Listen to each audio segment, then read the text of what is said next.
नमस्कार, स्वागत है आपका। टीएनपी न्यूज देख रहे हैं आप और मैं हूं आपके साथ शाहनवाज मिर्जा। उत्तर प्रदेश निकाय चुनाव को लेकर राज्य के अंदर सियासी हलचल तेज हो चुकी है और हर एक पार्टी अपने उम्मीदवारों के नाम फाइनल करने के साथ ही साथ लगातार जातीय समीकरण को साधने में भी जुटी हुई है, जिसका सीधा फायदा अखिलेश यादव को आने वाले चुनाव में देखने को कितना मिलेगा ये बाद में पता चलेगा। सूत्रों के मुताबिक इस बार निकाय चुनाव में मायावती ने चुनाव प्रचार नहीं करने का बड़ा फैसला लिया है और इससे क्या कुछ स्थितियां चुनाव में होती नजर आएंगी ये आने वाले वक्त में पता चलेगा। जैसे जैसे उत्तर प्रदेश निकाय चुनाव नजदीक आता नजर आ रहा है, आरोप प्रत्यारोप का दौर लगातार बढ़ता हुआ नजर आ रहा है। इसी बीच अब वाराणसी की पूर्व मेयर प्रत्याशी रही सुधा चौरसिया ने बीएसपी पदाधिकारियों पर टिकट के बदले पैसे मांगने का आरोप लगा दिया है और सीगरा क्षेत्र में प्रेस कॉन्फ्रेंस कर सुधा चौरसिया ने पार्टी पर आरोप लगाते हुए पार्टी से इस्तीफा दे दिया।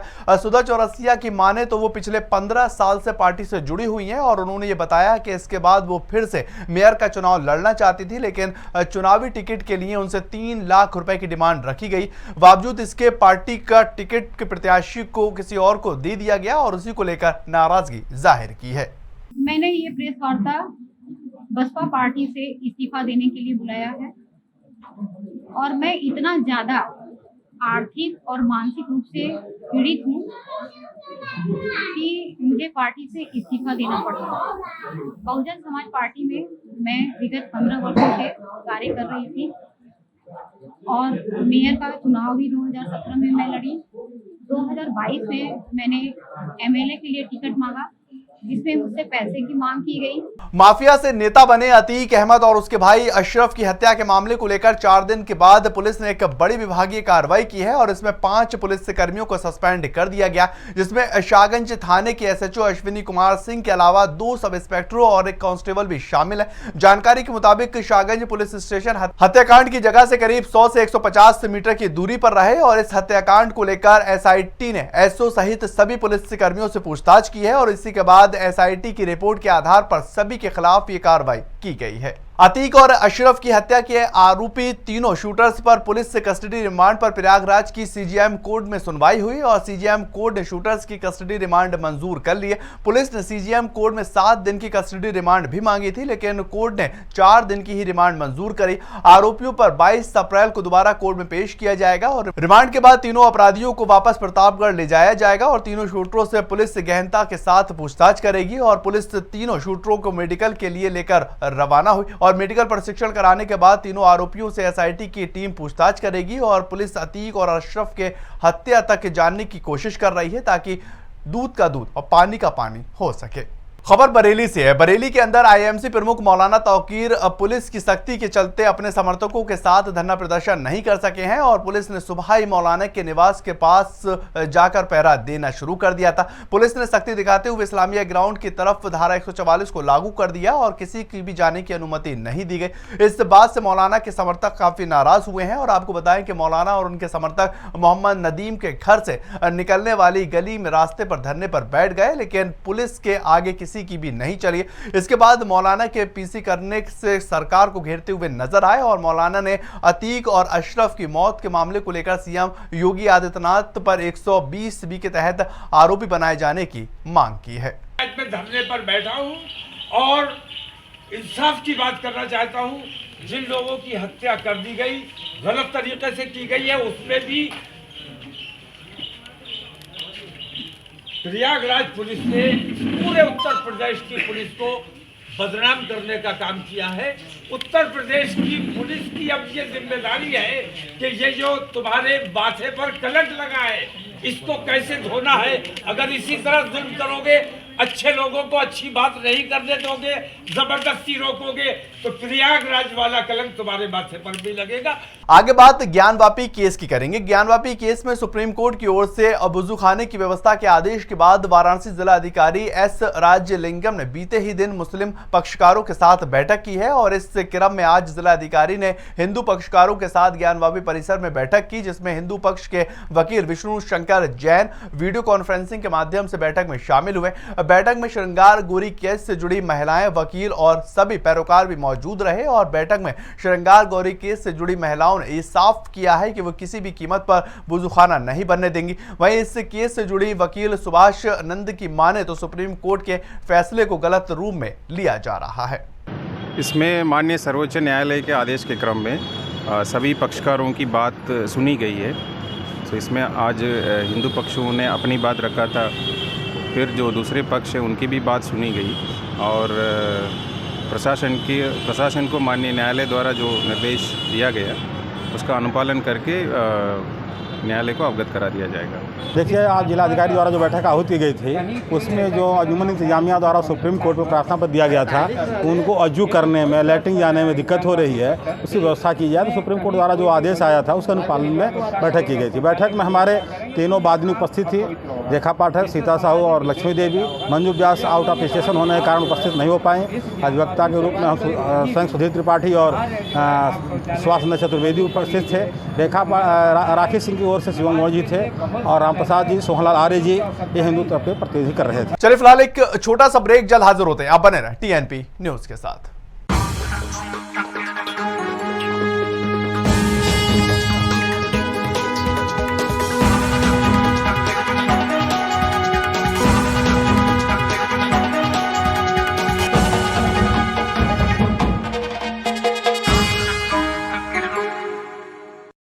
ब्रेक के बाद आपका स्वागत है। आगे बढ़ेंगे, बात वाराणसी की करेंगे। वाराणसी में आकांक्षा दुबे मामले में सोशल मीडिया पर एक वीडियो जमकर वायरल हो रहा है, जिसको लेकर आकांक्षा दुबे की मां ने यह बताया है कि वही वीडियो है जब वो मेरी बेटी को समर सिंह ने उसके जन्मदिन पर मारा पीटा था। मैं बार बार इस मुद्दे पर जिला प्रशासन का ध्यान केंद्रित करने की लगातार कोशिश कर रही हूँ, लेकिन अभी तक प्रशासन का इसकी तरफ ध्यान नहीं जा रहा है और उसको गंभीरता से नहीं ले रहा। आपको बताएं कि सोशल मीडिया पर वायरल वीडियो आकांक्षा दुबे रोती हुई नजर आ रही है और इसी के साथ किसी भी तरह की कोई भी घटना घटित होती है तो उसके जिम्मेदार समर ही होंगे, इस तरह की बात कहती हुई नजर आ रही है, जिसको लेकर अब आकांक्षा दुबे की मां भी सक्रिय भूमिका निभा रही हैं। बार बार बोल रही हूँ, मेरी लड़की को 3 साल से मेरी लड़की को बहुत प्रताड़ित करता था। किसी दूसरे का फिल्म नहीं ना गाना करने देता था। मेरी लड़की जाती भी थी ना करने के लिए तो वहाँ सब इंक्वायरी लेता था। अब फिर मेरी लड़की को फ़ोन पे गाली गलौज देता था, फिर आने के बाद में मेरी लड़की को मारता पीटता था। मैंने अपनी लड़की को बोला कितनी बार कि बेटा तुम कंप्लेन कर दो, जाके कंप्लेन कर दो। परंतु आकांक्षा दुबे की मां की लगातार यह मांग है, वह प्रथम दिन से कह रही है कि उनकी बेटी आकांक्षा दुबे की हत्या हुई है, लेकिन पुलिस अभी भी उस हत्या के दृष्टिकोण से विवेचना करने को तैयार नहीं है। और पुलिस जिस हल्केपन से इस मुकदमे की विवेचना कर रही है उससे लग रहा है कि किन्हीं 2 लोगों के बीच में कुछ पैसे का लेन देन है और उस पैसे की लेन देन को डिसाइड करने के लिए पुलिस काम कर रही है। लेकिन जिस तरह से हत्या की विवेचना हो जानी चाहिए उस तरह से पुलिस हत्या की विवेचना नहीं कर रही है। हम लोगों का फिर कहना है कि अनुराधा सिंह को आप हमारे प्रार्थना पत्र पर तलब करते हैं और कोई रिपोर्ट अभी आई नहीं, विसरा रिपोर्ट आई नहीं, लैब टेस्ट रिपोर्ट आई नहीं, फॉरेंसिक रिपोर्ट आई नहीं, प्राइवेट पार्ट्स में जो फ्लूइड पाए गए थे उसकी रिपोर्ट आई नहीं, मोबाइल डिटेल्स ओपन नहीं हुए और आप यह कहते हैं कि आत्महत्या हो गई। खबर बदायूं से है। बदायूं की कोतवाली बिसौली थाना क्षेत्र के हदसा गांव के अंदर एक दिल दहला देने वाला मामला निकलकर सामने आ रहा है, जहां पर चार्जिंग पर मोबाइल लगाने के दौरान आए करंट की चपेट में आकर एक युवक की मौत हो चुकी है। हादसे के बाद परिजनों में कोहराम मच गया है और घटना को लेकर परिजनों का यह साफ तौर पर कहना है कि युवक ने फोन चार्जिंग पर लगाया हुआ था, तभी कॉल आ गई और फोन रिसीव करने पर मोबाइल का करंट दौड़ गया, जिससे युवक की मौत हो गई है। ये एप्रिल का मोबाइल था, चार्जिंग पे लगाते समय चार्जिंग में मोबाइल में क्या फॉल्ट हुआ इसकी यथावत जानकारी नहीं है। खबर मिली कि मोबाइल लगाते समय उसे करंट लगने से दुर्घटना हो गई। वाराणसी के थाना सिगरा और क्राइम ब्रांच की संयुक्त पुलिस टीम ने चोरी के मामले को लेकर 5 लोगों को गिरफ्तार किया है और साथ ही चोरों के पास से चोरी के माल को बरामद किया। आपको बता दें कि चोरों ने घर में घुसकर अलमारी का लॉकर तोड़कर करीब 18 लाख रुपए के आभूषण चोरी को अंजाम दे दिया है और गिरफ्तारी के बाद चोरों को न्यायालय के सामने पेश किया गया है और आरोपी लगातार पूछताछ पुलिस करती हुई आरोपियों से नजर आ रही है और हर एक बारीकी से जांच की जा रही है। मेरा सबसे व्यक्तिगत अनुरोध है कि कॉलोनियों में अगर कोई इस तरह की गाड़ी आके रुकती है तो उसके प्रति भी एक नज़र रखें। लोग CCTV कैमरे अधिक से अधिक अपने घरों में लगवाएं कैमरों का ही कमाल था कि इन तक पहुंचने में हम सफल रहे थे। इन्होंने कोई मोबाइल इस्तेमाल नहीं किया था, अपने सारे मोबाइल बरेली में बंद करके आए थे। तो केवल और केवल कैमरों की मदद से हम इन तक पहुंचने में सफल रहे हैं। दूसरा, अगर घरों में अपने ताला बंद करके जाते हैं तो जो कॉलोनियों में गार्ड लगे हैं वो भी देखें। केवल हाव भाव और हुलिया और कपड़े देख करके किसी को जो टोका टाकी नहीं करते हैं, उसी का दुष्परिणाम है कि इस तरह। खबर गोंडा से है। गोंडा के छपिया थाना क्षेत्र के अंदर 2 युवतियों का शव मिलने से इलाके के अंदर दहशत का माहौल बना हुआ है और खबरों की माने तो दोनों युवतियों का शव फांसी के फंदे से लटका मिला। वहीं पूरे मामले की जानकारी मिलते ही मौके पर पहुंची पुलिस और डॉग स्क्वाड की टीम ने शव को कब्जे में लेकर पोस्टमार्टम के लिए भेज दिया। हालांकि मौत की वजह अभी तक साफ नहीं हो पाई है और पुलिस हर एक पहलू की जांच कर रही है। 2 बहनें हैं जिनकी उम्र 18 और 17 वर्ष है। उनकी बॉडी आज सुबह लटकी हुई मिली थी, इस साड़ी को एक फंदे के रूप में यूज करते हुए। इस घटना पर मौके पर फील्ड यूनिट और पुलिस के अन्य अधिकारी जा चुके हैं। मैं स्वयं भी वहां पर जा रहा हूं। इसमें जो भी साइंटिफिक तरीके से इन्वेस्टिगेशन किया जाएगा, उसके आधार पर जो भी बात निकलेगी उस नियमानुसार कार्रवाई की जाएगी। गोंडा के वजीरगंज इलाके के अंदर दबंग लगातार परेशान होकर एक महिला पानी की टंकी पर चढ़ गई है और दबंग इस महिला को लगातार परेशान कर रहे थे। पीड़ित महिला की माने तो दबंगों ने जबरन उसकी जमीन के ऊपर कब्जा कर लिया है और इसकी शिकायत करने पर अधिकारियों की ओर से आरोपियों के खिलाफ कोई भी ठोस कार्रवाई अभी तक नहीं की गई। महिला की इस हरकत के बाद मौके पर लोगों की भीड़ जमा हो गई और वहीं मौके पर मौजूद पुलिस कर्मियों ने किसी भी तरह महिला को समझा बुझाकर नीचे उतारा और आगे की कार्रवाई का आश्वासन दिया। आगे बात तो फर्रुखाबाद की करेंगे। फर्रुखाबाद के कमालगंज थाना क्षेत्र के अंदर एक महिला ने अपने बेटे के साथ तेजाब पीकर खुदकुशी कर ली है और मामले की जानकारी मिलते ही मौके पर पहुंची महिला के परिजनों ने हत्या की आशंका भी व्यक्त की है, जिसका आरोप उन्होंने महिला के पति पर लगाया है और वहीं मौके पर पहुंची पुलिस ने शव को कब्जे में लेकर पोस्टमार्टम के लिए भेज दिया। फिलहाल मौत के बावजूद भी पारिवारिक विवाद बताई जा रही है। हालांकि पुलिस विस्तार से इस पूरे मामले को लेकर जांच पड़ताल कर रही है। मामला ये है, हमारे बहनोई अमनीस इनने हमारी सिस्टर को मार दिया और भनेज को। बहन का क्या नाम है? मालती।